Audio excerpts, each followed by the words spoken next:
Welcome to Luca is a billionaire, where the only thing I invest in is your answers. You're starting a custom shortcut now. Open Shortcuts and tap the plus button to make a new shortcut. Add an initial action immediately so you see the workflow. Choose from apps, scripting, or web actions. Name the shortcut clearly and pick an icon so you can spot it later. Once done, toggle Show in Share Sheet or Add to Home Screen if you want fast access. Make sure to test a single action first. That verifies permissions and avoids cascading errors. Now build the middle of the workflow by chaining actions logically. Get inputs, manipulate them, then output. Use if and repeat to handle branches and lists. That's how you add conditional behavior.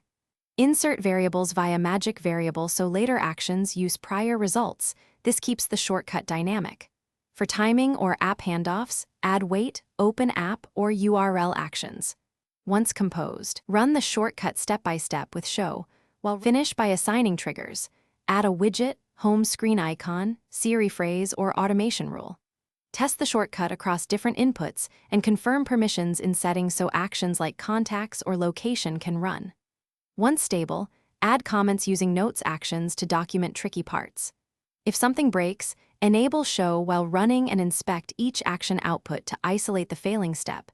Then swap order or add short waits. Make sure the shortcut uses explicit error handling, if blocks or default values, to prevent crashes.